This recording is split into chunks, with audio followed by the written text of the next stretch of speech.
Baldwin's trying to figure out how to navigate keeping track of the material conditions of Black life and offering thick descriptions of the complexity of the interiority of Black life, that we're not reducible to a tangled web of social pathology. The views and tribulations of civil rights activist, author James Baldwin are explored through Eddie S. Glaude Jr.'s new book release, Begin Again, James Baldwin's America and its Urgent Lessons for Our Own. The book isn't about Baldwin, it's about me writing with him. But I think as an essayist around race and democracy, he is perhaps one of our most insightful writers. What I learned from Baldwin is that America has this amazing ability to not look at itself, honestly. We double down on our ugliness at every moment when we are at the cusp of fundamental change. Right? Think about what they're doing with the January 6th insurrection. How do we muster the strength to keep fighting? How do we find the strenuous mood? And that's what's motivating the book, right? How do you hold off despair in the face of this happening again?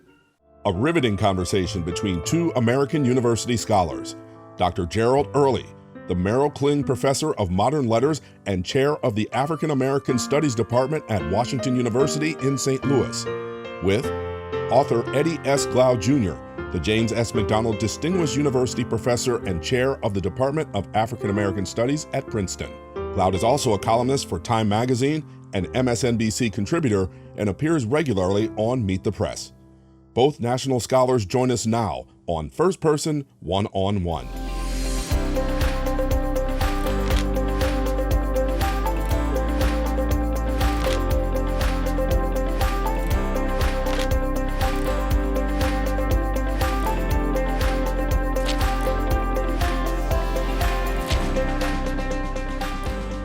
Hello, I'm Gerald Early. I am the chair of the African and African American Studies Department at Washington University in St. Louis. And I am here today in conversation with Professor Eddie S. Glaude Jr., the James S. McDonnell Distinguished University Professor of African American Studies at Princeton. We are here to discuss his latest book, Begin Again, James Baldwin's America and its Urgent Lesson for Our Own, published by Crown Books, an imprint of Random House.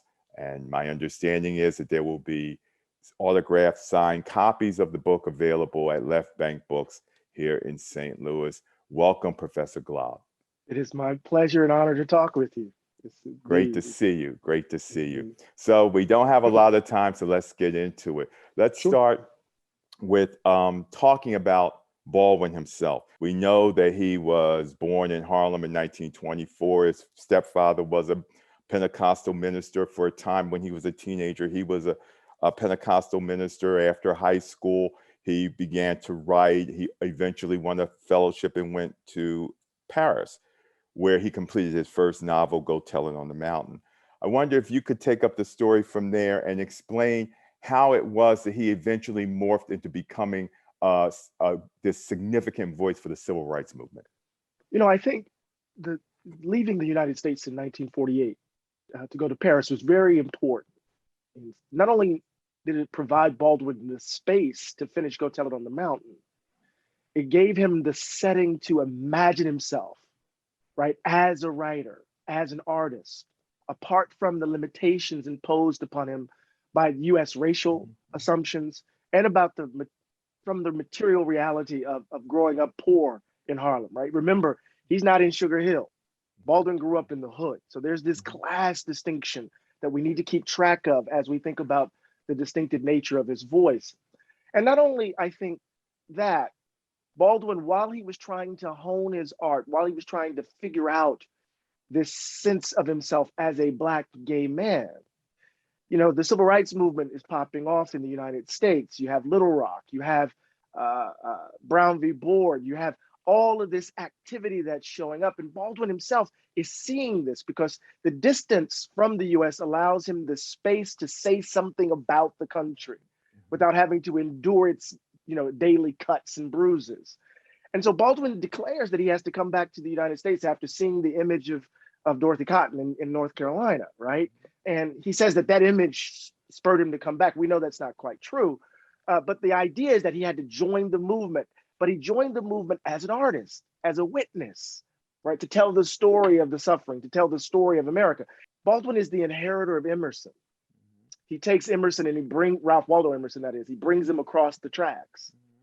And it's precisely in his preoccupation with kind of Emersonian themes that I think he became and remains perhaps one of our most insightful critics with regards to race and democracy. So he publishes 2 essays that become the basis for Fire Next Time, published in 1963. Before that, of course, there's Nobody Knows My Name, but that book, The Fire Next Time, launches him. Right? He becomes the darling of the chattering classes in New York, the very people who in some ways sponsored him as a young writer. And then Baldwin takes off as a searing and insightful critic of race and democracy from that point on. And, he writes until the day he takes his last breath in December of 1987, so absolutely. I'd like to come back a little bit later to the connection between Emerson and Baldwin, but I'd like to further clarify what you're saying about Baldwin having become this kind of iconic voice with the civil rights movement in a kind of ironic way because he is not living in the country, he's become an expatriate. So he's kind of traveling back and forth to the country, but basically he's not in the country for a lot of the time that the civil rights movement is taking place. Why is it that his voice particularly has emerged in this way? And why is it that you're talking about a James Baldwin America as opposed to an Amiri Baraka America or Lorraine Hansberry America? Right. So what is it about him that's distinguishing him from this stellar group of other Black writers who are writing at the time?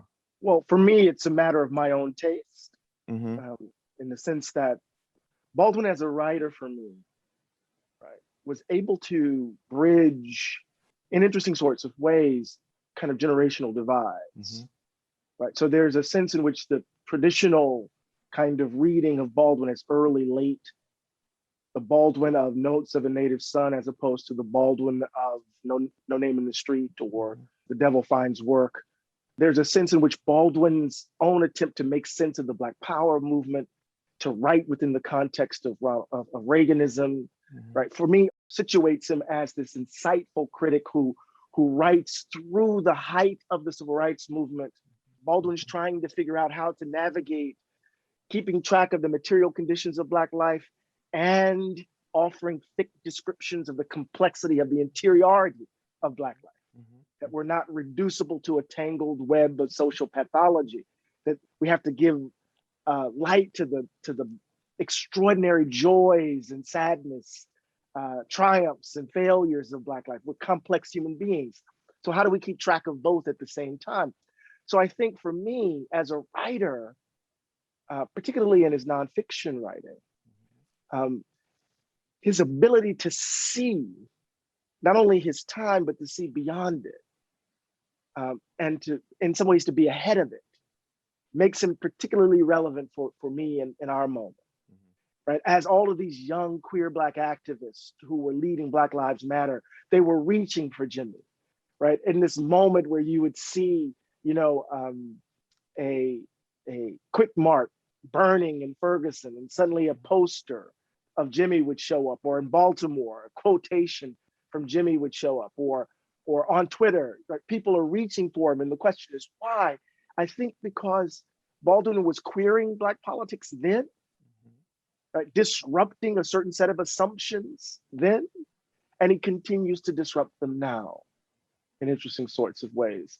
But I think as an essayist around race and democracy, he is perhaps one of our most insightful writers.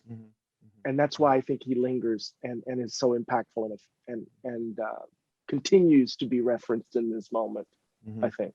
Yeah. But most I think, Gerald, is my taste. Baldwin, because the book isn't about Baldwin, it's about me writing with him. Why you took the approach you did, why you felt you couldn't take a more conventional approach, like writing a straightforward lit crit book or writing a straightforward biographical study of Baldwin? That's a great question. So initially, I wanted to write an intellectual biography. right? So I was just going to jump into the work, particularly around his nonfiction. I've been teaching Baldwin for 20 years and really wanted to think with him around the various themes that I've isolated in his corpus. But the archive just wasn't generating much. Much of Baldwin's work has been embargoed for 30 years. And then of course, Trump is elected. And I'm sitting here thinking, oh my God, these folks have done it again. What do I do? How do I make sense of this? Here we are, having to roll this damn boulder up the hill again, to push it up the hill again. And I knew Baldwin had lived through a moment of betrayal himself, that period after King is assassinated. Baldwin attempts suicide in '69. No Name in the Street is the first book published after King's assassination. And Baldwin is struggling, right? He's trying to make sense of history compressed in this period. It's a book of trauma, it's a book of wound, and it's a book of possibility. And so I said, okay, maybe I don't need to write about Baldwin. Maybe I should write with him. So I found myself in Heidelberg. And I was in Heidelberg for not an hour. I was in the Altstadt, the old city. And there, I write about this in the beginning of the book. I see police officers, white police officers with this black man screaming at the top of his lungs. And the one thing I didn't have to do is I didn't have to go on television to talk about it. So I went back to my flat and I started writing. And suddenly the hook for the book came. And much of the introduction that you read and begin again, I wrote that day, right, in the apartment. And it was this sense in which Baldwin had to make sense of his after times, had to think through this betrayal, this latest betrayal. And here we are in our moment, experiencing it again. What might I say? What are the resources I might find in what Baldwin called his ruins to think about this moment? And boom, the book came into being. You sort of position Trump as a repeat in history. This is something, we've seen it before and it's happened again. Now, there were some people who would argue Trump is an aberration. A perfect storm of strange things happened to give us Donald Trump. That's not your view. And so I wonder if you could elaborate a little bit about why you don't think he's an aberration and what he represented and why you felt compelled to talk about him in the way you did in your book. To see him as completely as an aberration, right, is to think that it's just a tumor that showed up as opposed to a consequence of a lifestyle. Because Donald Trump is, in fact, a reflection of the rot at the heart of the polity. And it's our refusal to see that. What I learned from Baldwin, right, is that America has this amazing ability to not look at itself, honestly. It's like we're condemned to a certain kind of corruption because we want to remain forever young. And that innocence, right, allows us to not be responsible or to hold ourselves to account. And so Donald Trump is an aberration so that we don't have to be responsible for producing him. And we see it right now in real time. Right? Think about what they're doing with the January 6th insurrection. The rhetoric around the January 6th insurrection is almost, you could just kind of map it onto the rhetoric after the Civil War when they were just going to readmit the South.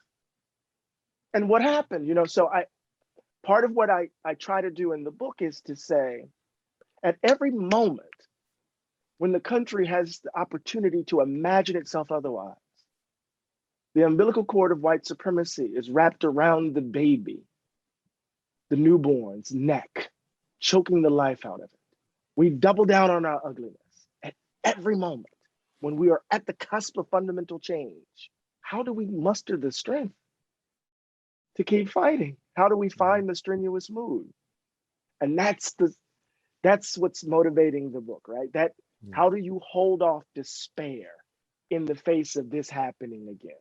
Now with Baldwin, you use Baldwin in the book as the way of talking about trying to fight off despair. And in some way, Baldwin was someone who went through his own period of despair and emerged from that. You know, a shift that takes place, that Baldwin, especially as you know, especially after the King's assassination, that a shift takes place with Baldwin and his thinking, and he abandoned that. Could you talk a little bit about that, this shift that is very important to you in the book, and is very important in the ultimate message that Baldwin has to offer about this shift and how Baldwin's thinking changed? That's a great question. It's one of the, I have to attribute this to Michael Thelwell. And, you know, he said Baldwin's we shifted, right? The accents shifted in some ways. And that is, I think there was this kind of general assumption that, you know, early Baldwin, you know, has at the heart of this radical inversion. But the problem's not us. Right? Baldwin, to paraphrase him, he says, I've never been an N-word. I've never thought of myself as the N-word. The question is, why did you need the N-word in the first place? Right. And so that inversion is at from the very beginning. But then Baldwin says, like he says to his nephew, we have to, in some ways, love them, right? Because if we don't, then we remain in peril, right? But I think by the end, and one could, Gerald, I think I use King's assassination, but one could also push it back a little bit earlier. You could see it in Blues for Mr. Charlie in '63 after Metcalfe's assassination, that there's something happening, right, in Baldwin's work. And there's this sense in which he still holds the view that a New Jerusalem is possible. He still understands the idolatry of color, the trap that it presents. But the way in which I read him is that there's only a finite amount of civic energy. And our task is not to spend all of our energy trying to convince those who hold the view that we are less than, to not hold those views, but rather to spend our energy trying to build a world where those views have no quarter to breathe. Right? So I translate it as, I don't want to spend the limited amount of civic energy I have trying to convince a Trump voter that I'm worthy of their concern. Rather, I want to build a world where the Trump voters' noxious assumptions, at least some of them, where those noxious assumptions accord them no advantage, where they have to make a choice of where they will reside, you see? And I think that shift in Baldwin's emphases, because the themes remain constant from the early to the day he takes his last breath, but that shift in accent matters. And that's when people think, oh, he's become bitter, he's succumbed to the propaganda of Black power, right? He's become the very thing that he criticized as a young man, right? In this way. And I think that's just a misreading of him. It's just that you and I, we only have two monumental breaths, the first one and the last one. Do we want to spend the work in between trying to convince those who believe that we shouldn't be breathing in the first place, that they shouldn't have it, that they shouldn't hold that view? Or do we want to spend our energy trying to build a New Jerusalem? I choose the latter. In the book, you use the word trauma a great deal. I wonder if you could talk about it a little bit. You know, I was trying to figure out No Name in the Street. And there are these moments in the book, particularly in the beginning of the book, where Baldwin is letting the reader know not to trust what he says. And he's saying that death pushed him, right, to return to the past, right? That and you know, he's using these conditionals. I may remember, this may have, right? Even when he misremembers in the moment in which he recounts Dorothy Cotton, right? He's telling you all along that something isn't quite right here. And then the structure of the book, right, feels like what happens, at least in some of the books I've read, how trauma fractures memory, how it turns back on itself, right? And so Baldwin will be in one line in the book, he's writing or pursuing one line of thought, and then suddenly that thought triggers another thought, and then it folds back on itself. So part of what I was trying to do is kind of make sense of what does it mean to have gone through, to have experienced the height of the civil rights movement, to see all the people that have died, not just simply Medgar and Malcolm and Martin, but all the other ones who lined the Mississippi, and to try to give an account for it, to try to give an account of it all. And to think that it's just going to be just linear narrative. It's not going to be, right, tinged with wounds. Some stories are not to be passed on, right? And to my mind, I should say this as a footnote, the very way in which Morrison is thinking about memory and beloved, the soil is No Name in the Street. And trauma for me is the word wound, to invoke Hortense Spillers in this moment, right? Is the way to get at that, is the way in which for me, you have to read No Name in the Street, right?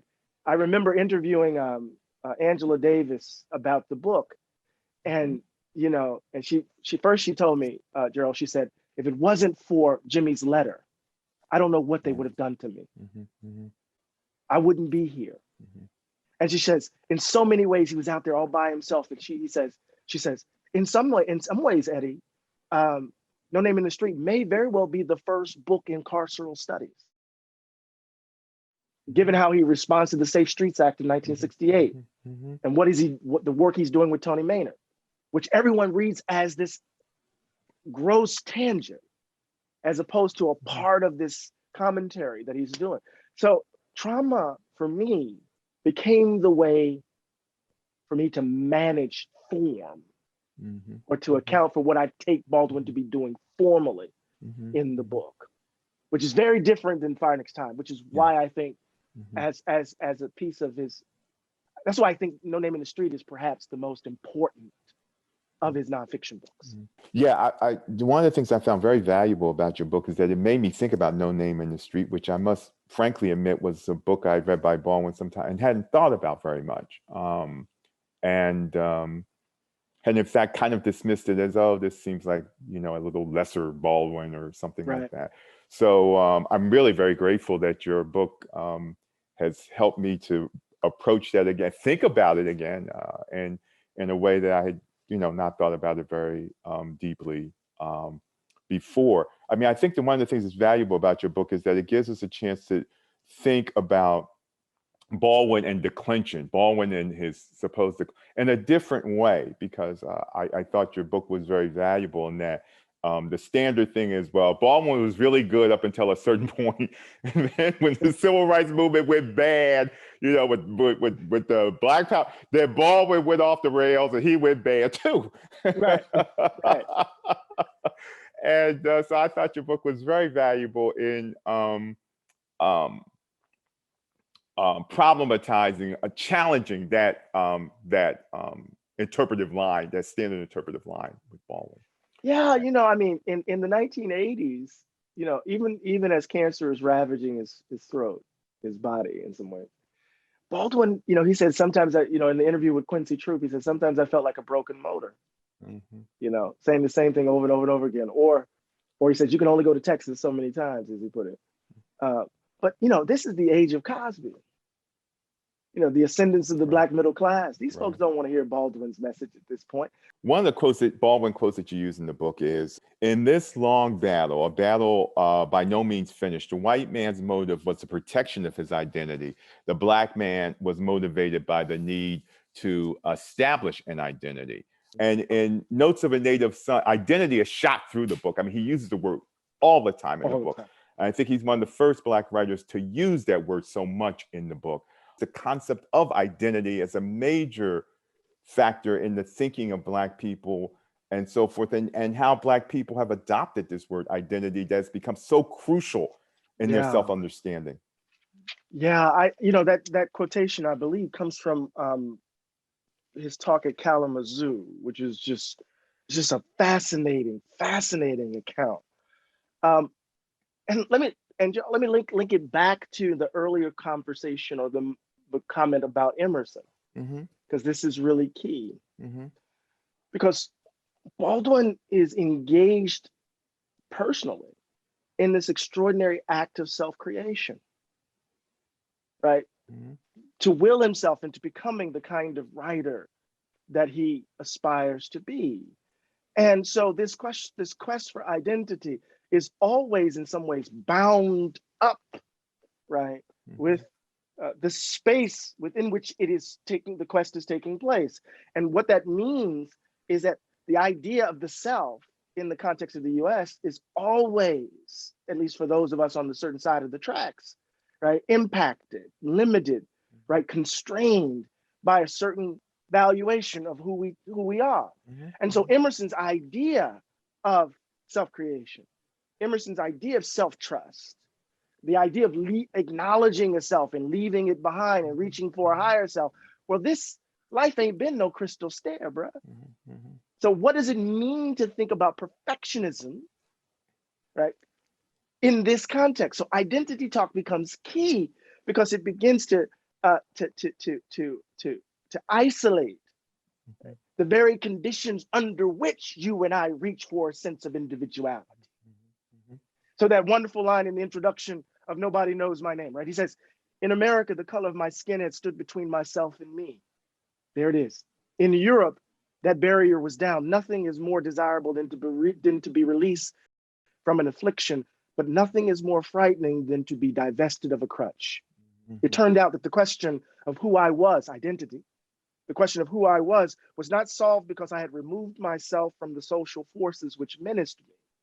Anyway, these forces had become interior and I had dragged them across the ocean with me. The question of who I was had at last become a personal question, and the answer was to be found in me. So here Baldwin is making two moves simultaneously, right?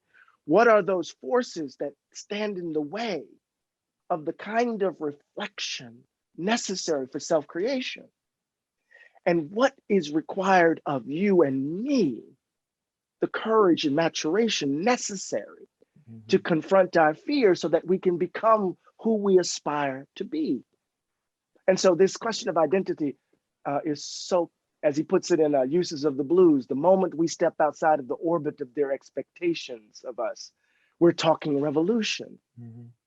So perfectionism in Baldwin's hands, identity talk in Baldwin's hands, isn't this crude and crass Black nationalist stuff. Instead, perfectionism in Baldwin's hands is a revolutionary gesture. Because the moment we assert a kind of individuality that's not reducible to crude, crass consumption, but rather about, right, a kind of affirmation of the possibility of who we can be as people described as Black folk in this place. Now we're disrupting the game. You see, and that's where him and Ellison and Murray converge. That's why they thought he was an ally. You see, and then he turns out to be this guy who's, why are you talking to these Black power people? What's wrong with you? You must have lost your mind. See, that's why they misread him, because there is this insistence on Black individuality, just as we find it in Murray and in Ellison, you know. It's fascinating. Certainly gave me something more to think about, because I would never have thought in a million years about connecting those two people. So I'm indebted to your book just because it made me think about connecting those two people. I would never have thought about that at all. That's wonderful. I think it's a very valuable book, and certainly the next time I'm teaching Baldwin, certainly will probably use a chapter or something from your book to my students. So it's a great pleasure. And it's been a great pleasure talking to you. I really enjoyed it. So I'm glad the book is successful. I hope it will continue to be successful. And I will say again that the book is, signed copies of the book are available at Left Bank Books for people and to get it. And I hope people do. I've been having a conversation today with Professor Eddie Glaude of Princeton University about his book, Begin Again, James Baldwin's America and Its Urgent Lessons for Our Own. Thank you. Thank you, Doc. I appreciate it.